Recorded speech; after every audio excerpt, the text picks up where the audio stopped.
And those of you who are watching on live, this is the Assassin's Creed Origins Masterclass. Before we begin, we wanted to whet your appetite a little bit with a short video.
Exciting, huh?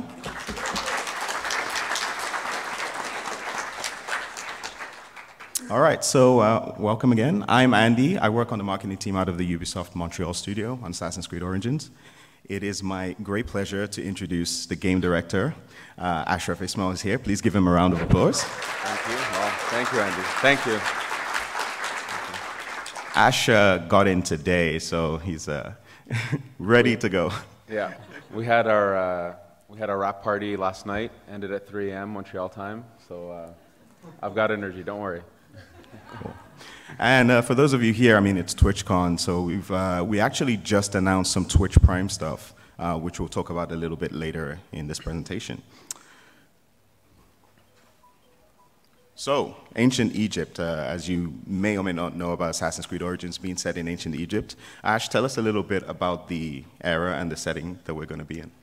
Yeah, so if it wasn't obvious, we're taking Assassin's Creed to ancient Egypt during 49 BCE, which is at the height of ancient Egypt's grandeur and accomplishments, but at the beginning of its demise. So soon the line of pharaohs will end, Cleopatra being the last pharaoh.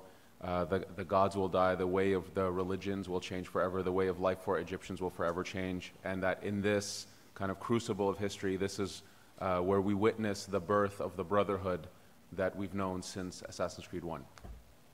And Egypt's been a long requested setting to take Assassin's Creed. So for you guys coming off Black Flag, and you know, whose favorite game was Black Flag actually in Assassin's Creed? There we go. So coming off Black Flag. Whose hand didn't rise? So I'm kidding. That's okay. Rogue? Okay, it's okay. I think AC2 would have been, no, okay, Rogue, it's okay, I get it. It had naval, why not? So coming off Black Flag, what did you and the team have to really focus on for Assassin's Creed Origins? The first thing we set out to do, and one of the challenges of choosing ancient Egypt as a setting, was we knew that we needed to create a giant country. It wasn't a city, we didn't want separated maps or kind of like, you know, the kingdom in AC1, if you remember that. We wanted one giant contiguous world that really represented Egypt, and that we brought this world to life in all its glory and all its awe and beauty.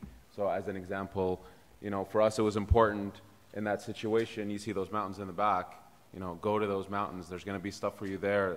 This world was rich with fauna, with life. It wasn't deserts. That was one thing we wanted to make sure right away. There's many types of deserts there, but we wanted to bring them to life. And even in the deserts, you'll see it a bit later, but there's you know, an experience to have there. So it was very important for us that we brought Egypt to life, that we gave you different tools to travel through Egypt, but to also view Egypt. So Senu, your eagle, being another way to look at the world and kind of show off a little bit of what our brilliant artists and programmers have been able to put together. The world is absolutely massive. So here, this is an area called Cyrenaica, which is a more Roman populated area of the world. So we are in 49 BCE, so there is a major Roman influence in Egypt at this time. So we needed to make sure that we had the tech, the time, the capacity to bring Egypt to life in a way that we've never could have before.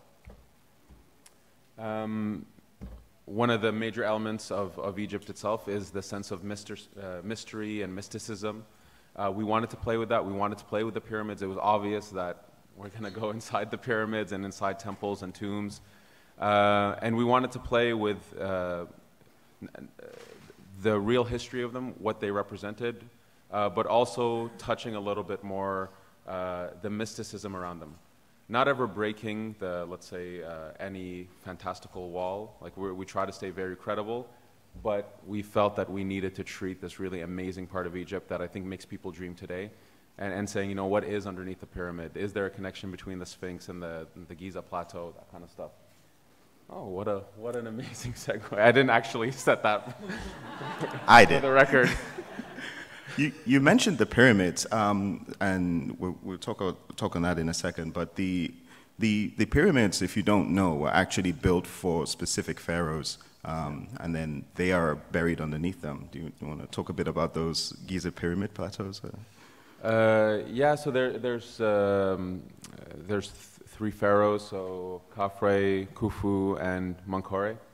And so these are the great pyramids that people envision. We actually painstakingly went to recreate the physical architecture, the way they're built underneath. We had to actually look into a lot of research, scientific research about how they possibly moved the stones. So we went to a lot of painstaking research and iteration, lots of iteration, to bring these pyramids to life. So here are some examples of, let's say, the in-game screenshot and then a real photo next to it. So here we have the Sphinx. Yeah, this, like Ash had said, the team did an amazing job on making sure that the recreations were as accurate as possible. Again, you have the photo on the right and the in-game screenshot on the left. This is of the Great Sphinx in Giza. We also had Jean-Claude Calvin, who was an illustrator and architect, who'd done a lot of watercolor paintings, especially of monuments in Egypt that don't stand anymore. So you have the Great Lighthouse, Alexandria. You can see the watercolor painting on the right and the in-game screenshot on the left. So when you get into Assassin's Creed Origins, you'll be wowed by the world. And we were really inspired by his work, so we contacted him, and he actually did a lot of illustrations for the game to help inspire the team for Memphis, for the Hippodrome, for a lot of locations of the world. He created some art for us. So we talk about recreating Egypt, but it was, you know, it's not just the physical landscape, it's also in its people, in its animal wildlife. So we built a lot of new AI systems that are really there to say, this is a giant world. It's, let's say, relatively the same size as Black Flag, but of course Black Flag was a lot of water, so now we had all this land that we had to cover, and you had to have content there. So we needed to rethink the way we put life into this world.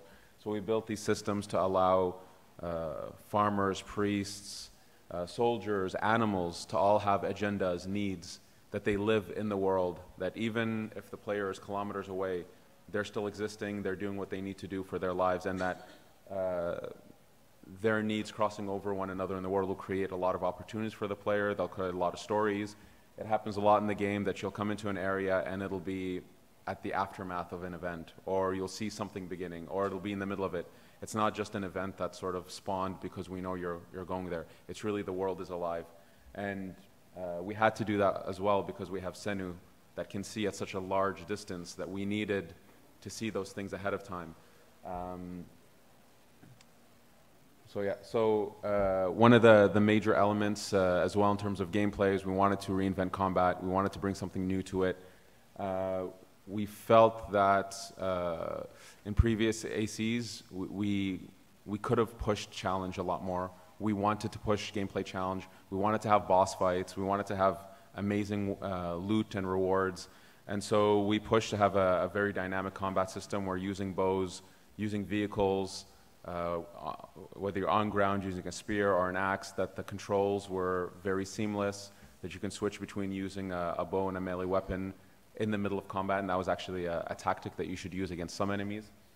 So we worked quite hard on putting a brand new combat system with an underlying layer of RPG, again, to help us with the rewards and stuff. There's gladiator arenas with awesome unique bosses. So that was one of the big pushes we made as well for the combat. And in terms of narrative, this was another thing that we found that previous ACs, we had a mission structure. Missions were very good at telling beats of a story. What we felt was, after all the research we had done and all the stories we want to tell about Egypt itself, we needed a system that allowed us to tell tons of stories that players can sort of manage with, with menus and stuff, but they could manage living many stories. And we felt that going to the quest structure made a lot of sense for us. It hooks into the AI system, so all of a sudden, we tell you have a target, in a quest, and you realize that he's a guy who during the day is out patrolling the lands on his chariot. At night, he's sleeping in the fort with his men surrounding him in the fort. And here, it's really player's choice. Do what you want. Go at night, infiltrate, fight him out in the open on his chariot. You get this information, but if you just stay away from him and you watch him, you'll see him living his life with his soldiers and out in the battlefields. He might even get killed by bandits at some point. That can actually happen. So we wanted to make sure that the quest system also had the flavor of what made our game unique as well. And of course, it was a good way for us to expose a lot of the research that we'd done inside Egypt. So meeting characters, there's actual characters in the game based off real historic figures, like beyond Cleopatra and Caesar, like just little scribes or priests that did something very unique. We tried to infuse them into the game to make this world really rich. Cool. And in amongst all of that, players are going to get to discover the origins of the Assassin Brotherhood, kind of as we've come to know them. So can you elaborate a little bit more on that? Yeah, so choosing this time period, it's such a crucible of history. It's, we felt that this was an opportunity to tell the birth of the Brotherhood. It's 1,000 years before AC1, so the timing felt good. And we see this journey through two characters, through Bayek and Aya, so it's a husband and wife relationship. This was another thing that we felt there was a cool opportunity. We never really see husband and wives as characters in a game, and the idea was we're telling the birth of something.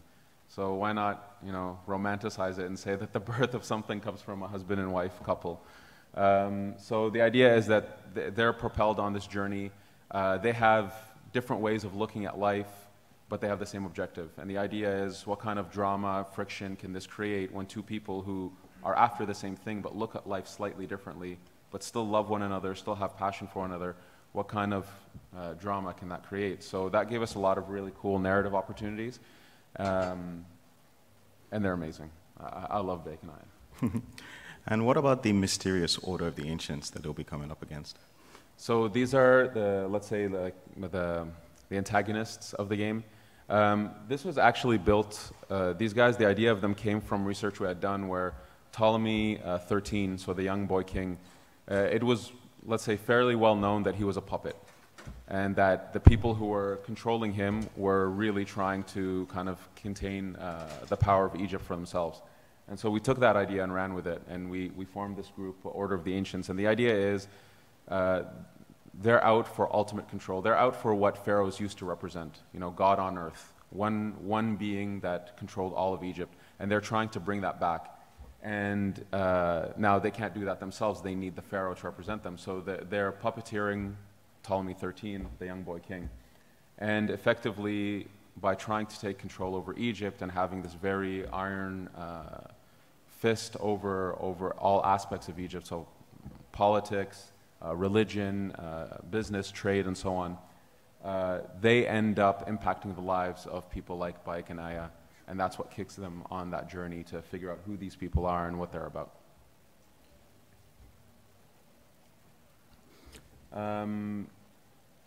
Yeah, so the time period that we're in, so we're talking about 49 BCE again. It's the time when you had Rome coming to Egypt. You have all this Greek influence inside Egypt already, and you have Egyptians who are just trying to live their lives. And the idea is that this is a true clash of civilizations. This is the end of the old era, the beginning of a new era. And again, we felt that this crucible, this thing where things are clashing, this is a great place to tell this origin story. Later on in history, just a few years after this time period, Egypt is known as the breadbasket for Rome. That's how important Egypt was. It fed the Roman Empire. So there was a lot of forces that were going after it. So I think we're going to have a little trailer. Yeah, we'll show a little context video for you.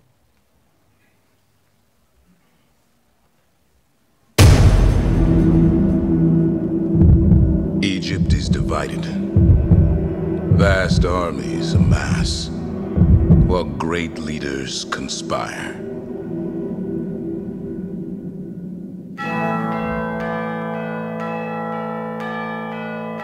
Ptolemy, the boy king, he wants the entire region kept under heel.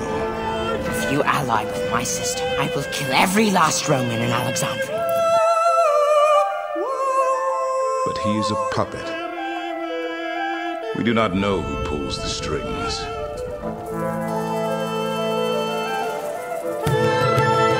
The exiled queen Cleopatra thirsts for power. We have informants in each region. Across Egypt, mysterious forces work against us. She wields followers with lethal skill in pursuit of her throne. It is time for assassinations.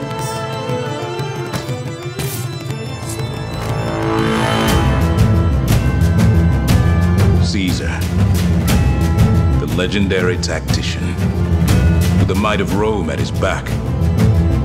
His true motives are unclear. Together we can do more than Alexander did. He will have his say before this war is over. Good, evil, these are phantasms of the desert. Willpower is all that matters.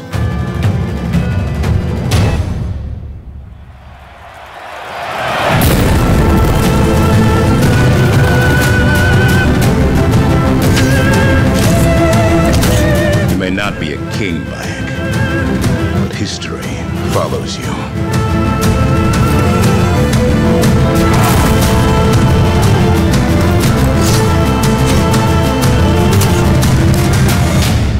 Assassin's Creed Origins. Available October 27th. Pre-order now and get a bonus mission.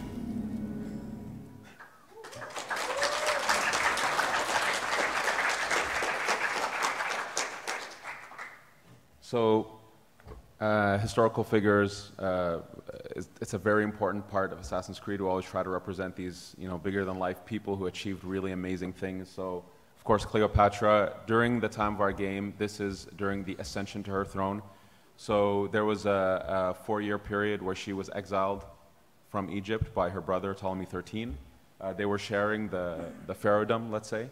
It was left to them by their father.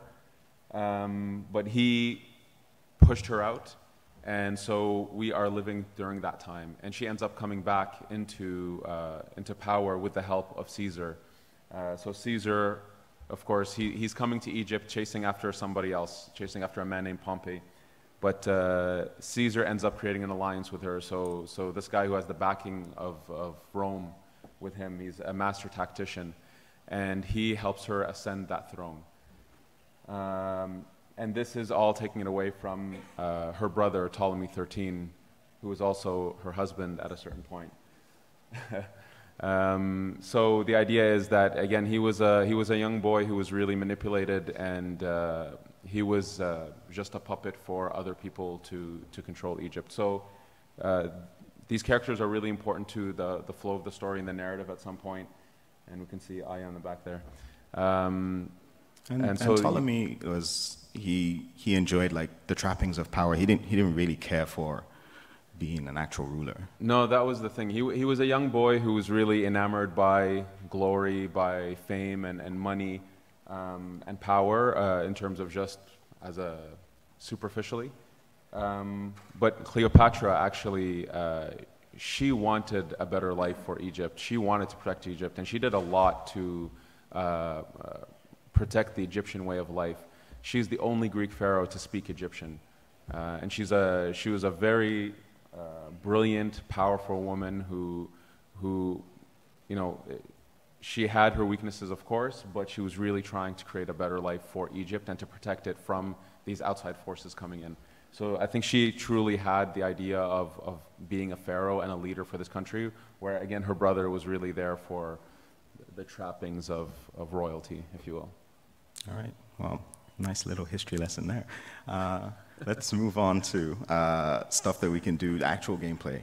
So, of course, a lot of you here either watch Twitch streams or you are streamers yourself. So Ash is going to go through a little bit of cool stuff and some tips and tricks that you can do in Assassin's Creed Origins. Yeah, so this is you know, just a bunch of stuff that you can do in gameplay. Here, what we're showing off is there's a lot of wildlife. So, for example, crocodiles. Here, we're going to tame a crocodile.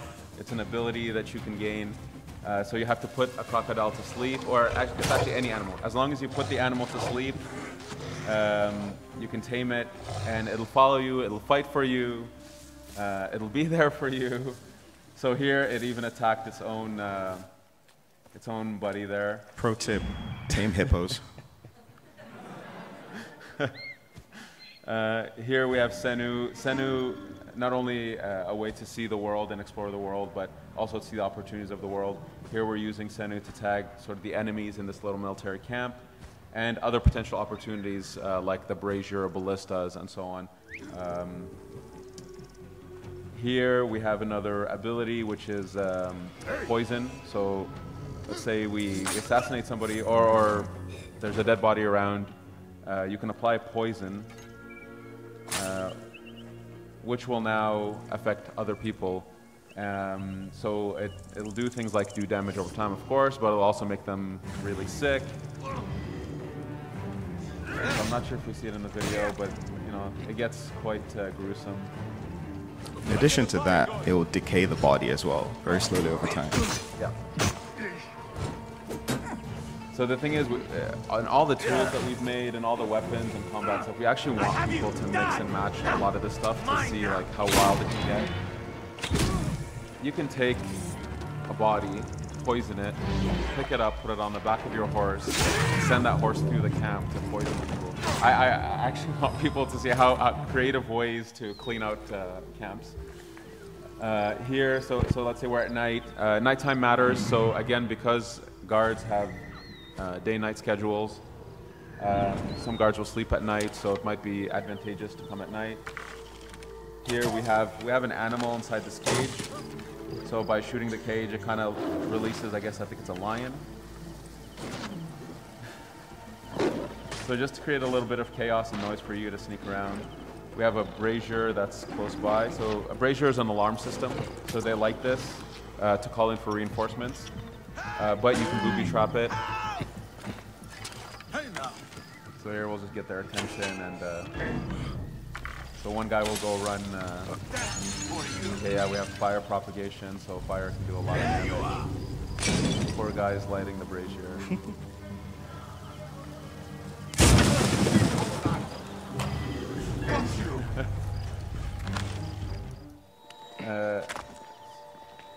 So here we have. We wanted to bring back the viewpoints. Even though we were changing a lot in the game, we thought this was a nice legacy element that paid homage to the series. The big difference this time is it's not unfogging the map. It's revealing points of interest that maybe you haven't come across yet, but it also increases Senu's perception. So that tagging that you saw earlier, it gets bigger and bigger the more viewpoints you sync. So here, for example, that little question mark was what we found with the viewpoint. If we go to that specific interrogation point, it's what we call a stone circle. So we have proof of these, that they existed.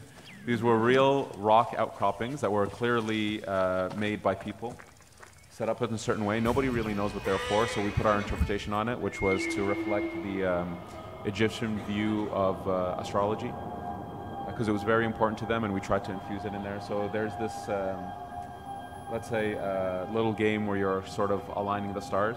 We've turned off, just so everybody knows, we've turned off the VO here, but there's normally Bayek speaking about something. He's sort of telling the story of the god that this represents. And so there's actually a very relevant narrative element to these little things. So you get to learn about the gods and their representation for the people of Egypt. Ash, do you have a favorite Egyptian god or goddess? Oh, it has to be Horus, the falcon-headed god, obviously. It has nothing to do with birds in Assassin's Creed, is it? Yeah, birds, always birds. Here we have a temple of Sekhmet. So Sekhmet, being known as the Lady of Slaughter, she was out to destroy humanity, but some very clever priests made her drink, let's say, intoxicating water, which puts her to sleep. And so she becomes Bastet, which is the cat, the feline representation. Anyway, you get to learn about some of the stuff in the game. But the point is, there's a lot of tombs in the world. There's a lot to discover. There's also a lot of intrigue and danger there. So, for example, they're not just empty places. There could be snakes and threats. It's a good place to find loot. Here you have a torch that you can take out at any moment. You will need it for these locations. They're very dark. I should have mentioned it earlier, but when we threw the torch down, you can light your arrows with the torch that's on the ground, or you can use it to just create fire somewhere else. Here we have some underwater, so we wanted to make sure, again, if you're traveling through Egypt, that even the water, the rivers, the lakes, there are places to explore. So we're using Senu to kind of just scout what's possibly underneath the water. And so here we see some treasures. Sorry, in any body of water that's deep enough, you can dive into it. Yeah, absolutely. So a lot of stuff is underwater. There's sunken tombs, temples, ships. There's threats, of course. There's crocodiles, hippos.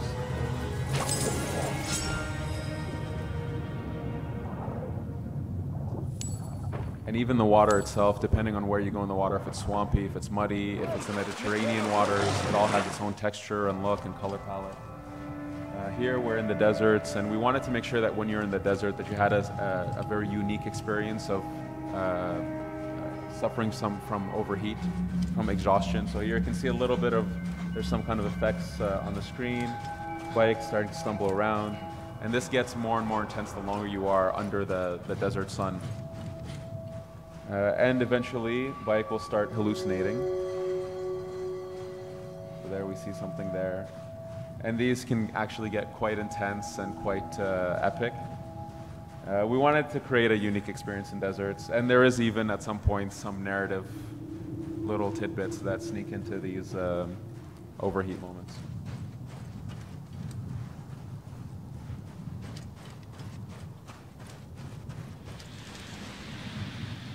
If you go into the shade, you will reduce the effect of this kind of stuff. So here we're in a very large military location. This is called Nikyu Fort, one of the forts in the game. So sleep knives being a good tool for stealth. Here we picked up a sword. So loot is very important in the game in terms of the weapons, rarities. The more rare the equipment is, the more attributes it has, so you can do some really funky stuff eventually. Where we were earlier was the front of the fort. Here, this is actually sort of a secret entrance that Senu can find, so Senu can sense where these secret entrances are, and you can use them to get deep into a fort.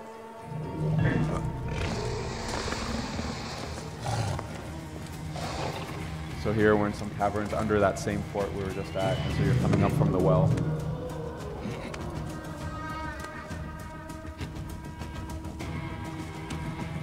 So there you saw a little bit of blood. That's just a little bit of environment storytelling where let's say the hostages of the fort, they're thrown down this well, which actually what creates, lures crocodiles there. And it's a systemic thing. Blood in water attracts crocodiles. So just by tossing bodies down that well, you'll get more and more crocodiles. time to die, Phil. There are world bosses. This is the boss. I was going to say there were world bosses outside of the arena as well. Yeah.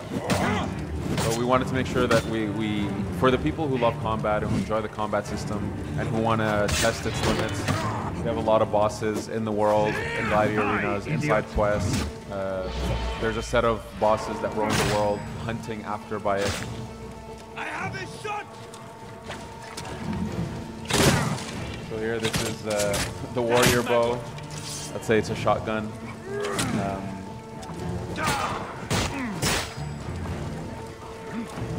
You'll never leave here alive, fool.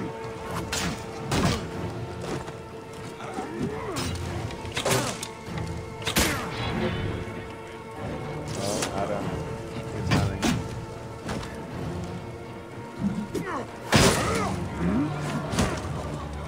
By the way, Andy was playing this. Hey, I killed him. Hey. So here, any fire source will actually light your arrows. So fire plays an important role in terms of gameplay.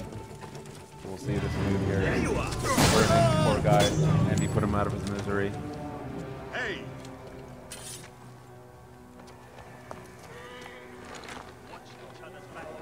Oh, yes. Hang on. Obliterated to his the knee. kneecap. Yeah. This is so we're just teasing just some of the stuff that's available because we want to make sure we wanted to make a game that actually had a lot of opportunities to progress through quests or whatever objective you give yourself. It's not there's no one way to complete something. There's many ways. I've seen one of the guys at work. There's a move you can do in the fight combat system where he drop kicked 3 guys in one shot and headshotted all of them. They all died in one drop kick hit. It was impressive. Now, there's a lot of fun to be had with all the systems and the way they interact with one another, so hopefully that was a little taste of it. Yeah. And since we're at TwitchCon, why not talk about some Twitch Prime stuff? So if you've been paying attention today, we just announced Twitch Prime loot for Assassin's Creed Origins. It's really cool stuff we'll show you in a sec. And it's as simple as linking your Ubisoft account to your Twitch account. And then you'll be able to get the Twitch Prime loot on October 27th when the game launches. So we'll run a short video to show you what you can get. So first we have a rare mount. So his name is Partner. And then we have some weapons. So this is a sword, the Immortal. It's a rare sword. So again, there's various rarities of equipment. So we have, this is a Predator bow. It's let's say it's kind of like a sniper. It shoots a straight shot, but you need some good aim with it. And a rare spear. And the Aguilar outfit from the movie, of course.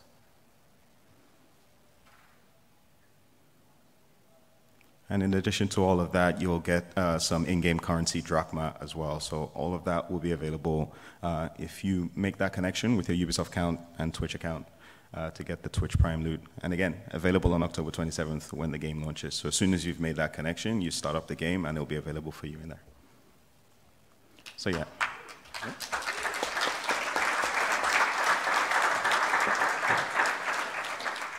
The choice of the name Partner was deliberate, by the way.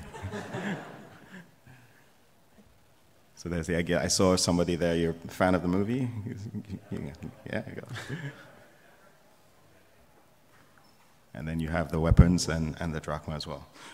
There is one more thing that we've got, and Hamish is floating around. As a thank you to all of you for coming today, we're giving out some exclusive artwork, exclusive concept art from our art director, Raphael Lacoste. And so there are prints for everybody that came to the panel today. So Hamish will be going around.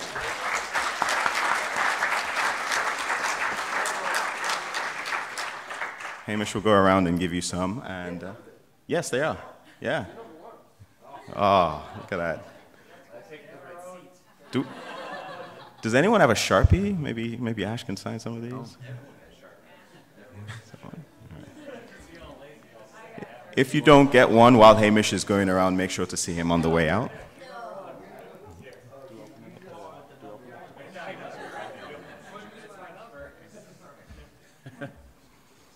Cool. So yeah, that's that. That's pretty much it. Oh, wow.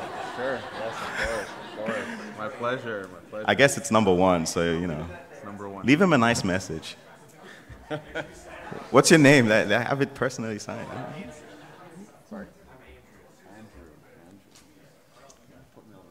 With love. Ash. So I hope you're all looking forward to Assassin's Creed Origins. We want to say a big thank you for coming today.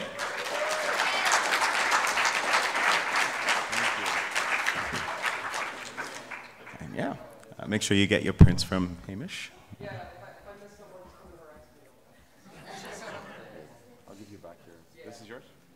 Oh. Do you want to keep the? Do you want to keep it here, and then anyone who wants it signed can just come up and get that?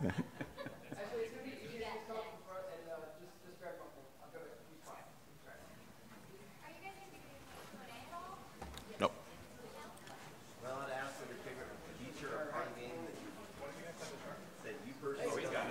I've got it. Me? Like, what was your most favorite thing when you're developing it and seeing the artwork?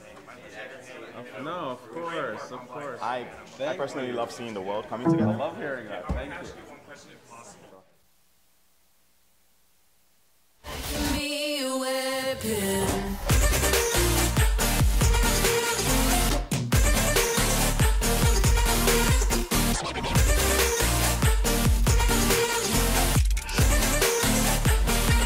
I can be a weapon.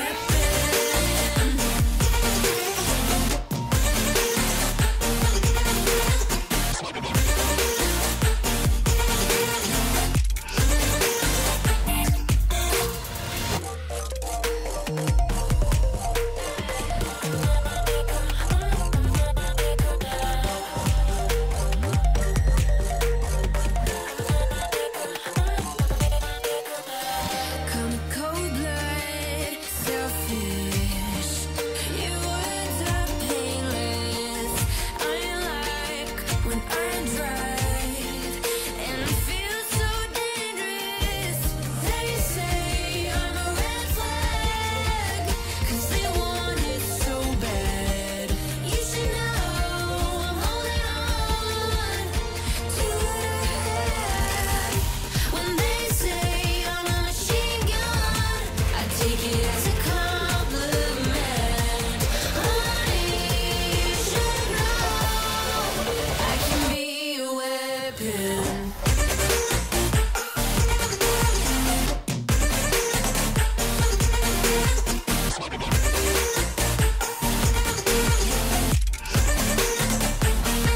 I can be a weapon.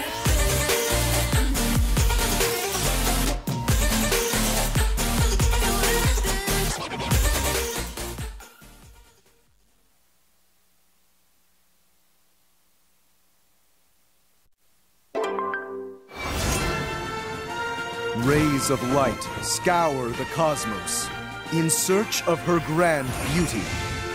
She leads these heroes to peril and calamity, trapped in the jaws of fate.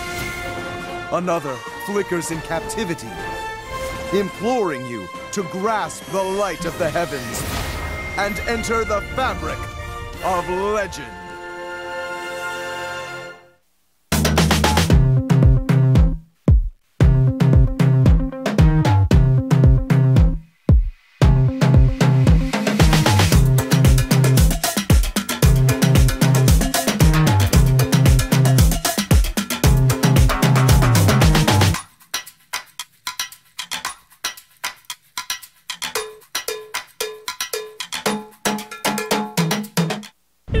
Impressive that we are real-time battling PvE on a phone.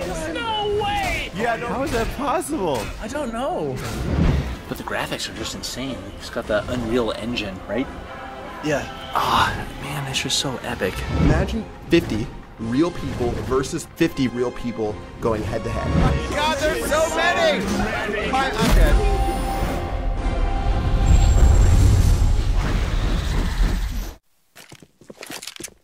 The guy's out.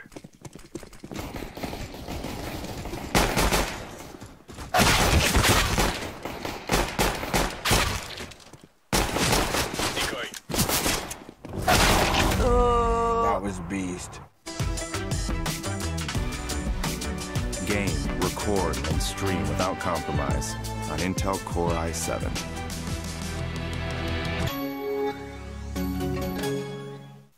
Babe, I think I lost my charger. Again? I lost my charger. Where'd you leave it? Cable. I'm sorry. Charger. Earbuds. I'm sorry. PrimeNow.com. Babe?